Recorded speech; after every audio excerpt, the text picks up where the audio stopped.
Hello, I'm Matthew Weinstock, Managing Editor of Modern Healthcare. Thanks for tuning in to our latest installment of the CheckUp, an interview series with executives from across the industry. I'm excited to be joined today by Dr. Stephen Markovich. He's President and CEO of OhioHealth, a 12-hospital system based in Columbus, Ohio. Stephen's also a former combat pilot and emergency room physician. Definitely a background that served him well as OhioHealth, which is, again, based in Columbus, dealt with one of the highest surges in Ohio of COVID-19 patients. Stephen, thanks so much for being with us today. It's a pleasure. Thank you. So one place I wanted to start with you, we're about, I think, a month and a half short of your year anniversary of taking over at OhioHealth, right, of being president and CEO. Obviously, this is not how you expected your first year to go, but how has this pandemic tested your resolve as a leader, and was it done to your leadership skills? That's a great question, because I think a year ago I probably would have been in incident command, potentially even running the incident command process. And I knew when this thing kicked off, I was going to need to elevate this. I'm in a different role now, a different job, and so this was a chance to mentor and develop some of my more junior folks, give some folks a chance to shine and spread their wings. So that was probably the biggest thing right out of the bat. Was my natural tendency was to want to go deep, and when you're in the CEO chair, you can't do that. You've got to have other folks doing the legwork. So let's talk about that incident command center that you referenced. You built one up. You got it running for the pandemic. Talk to me a little bit about how that started. Was it in place even before the pandemic launched? Well, we have an incident command process that we would use for any emergency, mass casualty, fire, major power outage, or disruption. But this was on a different level. We saw it coming. We stood it up fairly early. I know some other organizations. We were probably 3 weeks ahead of a lot of other organizations that I talked to. We focused on really. I set out about 8 clear goals for everyone. First and foremost, focus on the mission. We've got to take care of our patients. We've got to take care of our people. Because without taking care of the people, I can't accomplish the mission, the great patient care. And when I say take care of our people, I mean physically, psychologically, economically. We needed to be thinking about it from all those different parameters. We had heard already from the East Coast and other major metro areas that PPE was going to be a challenge. We knew that how we relate to government officials and the other bureaucracy of public health was going to be important. Our patients, how we communicate with our patients. We knew that they were going to be afraid. They weren't going to know what was going on. They weren't going to understand this infectious disease process. And then in the big picture, we knew over time we're going to need to repatriate all these folks that were having their procedures delayed and put off. So, and while all that was going on, you had to calmly put it in the back of your head. What if the really, really big disaster happens? And so it forced a new level of collaboration. The 4 major health systems in Central Ohio got together, and so we said, listen, if we're going to have to do a big, major, almost a combat casualty collection point, let's do it together. Let's not do it alone. And so we went then to the county commissioners and the EMA and really started on the idea of how do we take the convention center and turn it into a 1,000-bed hospital. And while we're doing all that, you've got to have your finance team saying, okay, what different scenarios can play out here? What options are available? What levers can we pull? What government and federal opportunities are available to help us out? So all those things were happening at the same time. So, I mean, that's a lot happening at the same time, as you said. Your incident command center meeting daily. You're running this thing daily, as I understand, coming in on video most of the days. Who's involved? How do you pick who's going to be on that team, and how do you prioritize what's going to happen? Well, we made the decision fairly quickly that my senior team, the core senior vice presidents and above, we were going to try to fly above the fray as much as we could and let the folks that were the content experts and closest to it step up. And we really looked at it from 3 perspectives at this point. At the early point, there was the traditional hospital operations, PPE, meal service, security, supplies. You had clinical operations or medical operations. What are the policies and procedures we're going to put in place to keep people safe? How are we going to distribute ventilators? What are we going to do to communicate? And then you had HR. because clearly as volumes fell, as the government, we had a very aggressive governor, which I totally support his perspective on this. He had a long game play, and he said if we go early, we can really get our hands on this thing. And so, like many other systems, we saw big fall offs in ER visits, inpatient surgeries, elective surgeries went away, joint venture surgeries went away. So as the volumes are falling off, you've got 30 or 35,000 members of your workforce that you're trying to manage, and how do you redeploy them? How do you take somebody that used to be a joint venture nurse and help them work in associate health managing folks that maybe have been quarantined because they had a fever or they had a positive test, and how are we going to manage our own associates? So it was a challenge, but we had a great team that stepped up. We had essentially at that vice president level, those were the key, those 8 or 9 functional areas that ultimately were the key leaders, whether it was communications, facilities, HR, operations, physician leadership, and those folks came together, and they would meet basically 24 hours a day. And then at least once or twice a day, the senior team, then we would audiovisual in. And our job was to break barriers. Our job was to unleash them and get those silos out of the way, because you have to do that. You have to basically say, listen, we're gonna let go of a little bit of control here to keep the process moving, because time is your enemy. So that's interesting. So you say break down those silos. You've got 12 hospitals, let go of some of that centralized control, but yet you've got a centralized command center. So how do you balance operating things from a system level, but letting your individual individual facilities, operate as they need to based on their caseload? Right. Well, the leader, you've got an incident command at every campus. You've got an incident command at the essentially at the headquarters, let's call it, and then you've got the senior leader team above that. The senior leader team creates the vision. Here's the expectation. Here's what we're trying to do. Cascade that down to the major incident command center. Their job is resource allocation, establish bumpers, establish guidelines and rules, and then let those campuses do their thing within those parameters and report back when they hit obstacles, report back when they hit barriers, whether it's PPE or what are we, they learn something. Maybe there's a learning that happens at a campus. They can bring that up to the centralized incident command and then redistribute it. I'll give you a great example. We learned quickly that nurses were going in to adjust IV poles. You have the IVs that are on the pole, right? And they might have to change an IV out or adjust it, or sometimes it just beeps, it alarms. And they were having to put PPE on and off to go in the room to adjust the pole. And one of our hospital leaders said, why don't we just get longer tubing, keep the IV out in the hallway so that people don't have to actually go into the patient room. Interesting. So as soon as we had that, let's lateralize that as quickly as we can so that everybody's doing it. And all of a sudden you're conserving one of your most vital resources, which was the protective equipment. Right. So sharing those best practices across the organization. Exactly. What, as you think about, from March to now where you've been, what key lessons do you take away from this if we start to look at a surge maybe in the late summer, early fall? Are there some key things that didn't go the way you thought they should or would have? Well, a couple of great big lessons we learned early, and I sort of expected with our culture, is that there is a value in being in the big system. The power, what we would call the power of systemness, the ability to leverage those learnings that happen from across the campuses.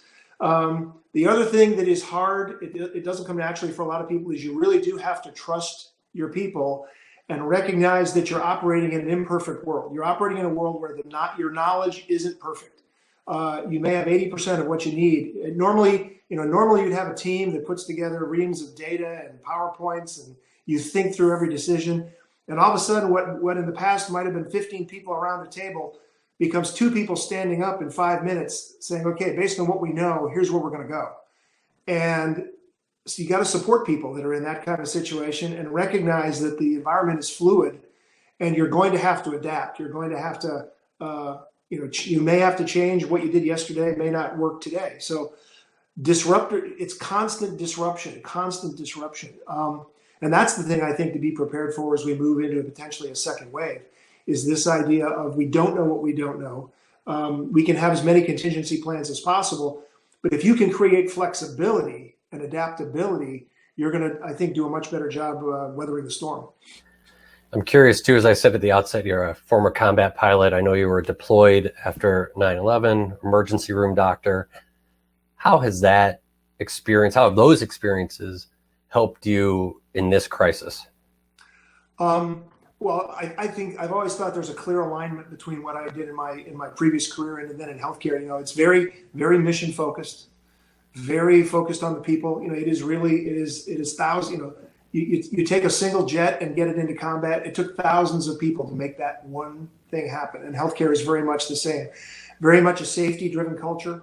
And I think that crosses. But you get into elements of leadership. You get into dealing with critical resources, time management. So all those things correlate very, very highly with what I used to do and what we all have to do now. So, but it all falls on leadership. It all falls on the shoulders of those leaders that are in the front lines. And it is amazing to me how much they can accomplish when I did a big video for everyone, and I said, I trust you and I've got your back. I said, you get out there, if you're making the best decision I've got your back.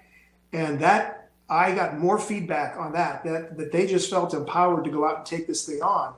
And that was one of the best moments of the whole process for me. Right. And lastly, Stephen, Governor DeWine, you referenced him earlier. At the outset, he was pretty aggressive in the controls they put in place in Ohio to the stay-at-home orders and trying to shield people from, an expansion or, COVID-19 expanding across the population. He is starting to loosen some of those stay-at-home orders. Ohio's starting to open up. Are you concerned about where the governor is headed now? I think he's in a position where he has to balance the conservatism around protection of human lives and the healthcare system and the PPE versus the economic impact to the state. I think it was the right timing. He has done it in a very thoughtful, very gradual way. I can tell you that he has reached out to the constituencies. He is not working in a vacuum in these decisions. The hospital administration, healthcare leaders like myself, and I'm sure other constituencies across the state, he's asking for our opinion on, what is the right sequencing to bring things back, especially things like healthcare. So I think he's on the right track. Personally, I'm looking forward to getting a haircut. It's been a while. You and me both. Well, listen, Stephen, I appreciate your time. I know these are very busy times for you. We appreciate you taking 10, 12 minutes out to talk to us today. Stay safe, and thanks for all you're doing there in Ohio. Thanks very much. I hope everyone out across the country does the same. Thank you. And now I'd like to bring in our public health and population health reporter, Stephen Ross Johnson, to talk a little bit more about command centers and what he's been seeing out in the field. He's been doing some reporting. Stephen, thanks for being with me today. Thank you. So you did a webinar about a month ago, I think really when the pandemic was starting to kick off, that looked at what some other health systems were doing in terms of incident command centers, Providence St. Joseph up in the Pacific Northwest, and CHI Franciscan. Talk a little bit about what came out of that conversation and how they're using command centers and really about getting rid of some of the layers of bureaucracy. Yes, thank you. I think there's really two common factors that I got out of that where those providers really share that really stood out to me. I think the first is preparation. Most of these systems have spent years planning, developing, evaluating, and reevaluating their emergency preparedness plans to get to a point where once the emergency occurs, that the plan just immediately goes into action, and then they are kind of more like on autopilot, so that a lot of the consensus decision making is eliminated. I think another a key part of that approach has to do with the communication, with streamlining communications to the point where you have just a direct, clear message to staff and patients as well regarding what's happening, what are the next moves taking place, so you don't hear a lot of conflicting voices going on. Yeah, that's one of the things they're trying to do at OhioHealth as well.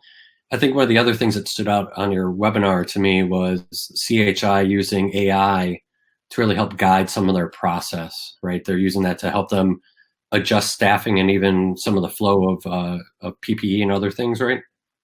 Right. And also other providers such as Providence are using AI as kind of like more of a surveillance tool for their surveillance capabilities, using that, such as Providence is using that to monitor and compare rates of reported influenza type symptoms in their service communities. In order to see where the potential hotspots for COVID were, in absence of testing. So you have those, kinds of capabilities going on in health systems.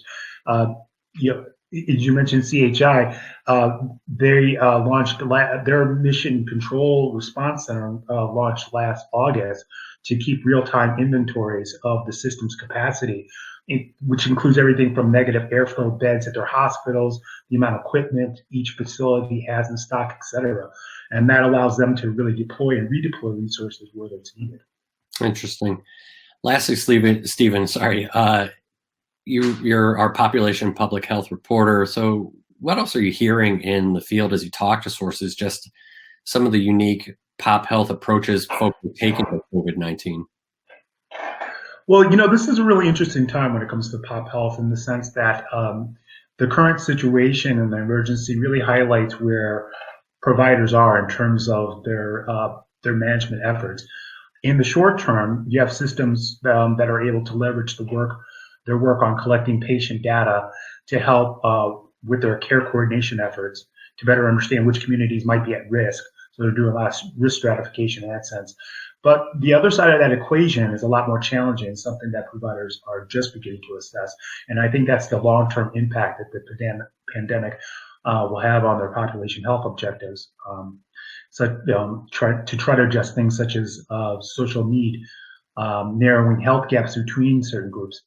I think, if anything, this pandemic has shown the vast health inequity that exists between certain groups, particularly among African Americans, bearing the worst out of having the worst outcomes in this pandemic. So those who have been active in this space for a while prior to the pandemic, the Henry Ford health systems of the world and the Kaiser Permanentes, are better able to leverage those existing practices that they have to help address the added level of need patients might encounter in the aftermath of COVID. Right. Well, that'll definitely be something we're gonna track and see how some of those things hold on as we move forward. Stephen, thanks for taking some time with us today. Thank you very much. Thanks. And be sure to join us on May 25th when we talk with Dr. Laura Faries, COO at New York Presbyterian. She's going to talk with us about communicating with staff and dealing with stress. I'm Matthew Weinstock for Modern Healthcare. Thanks for tuning in, and stay safe, everyone.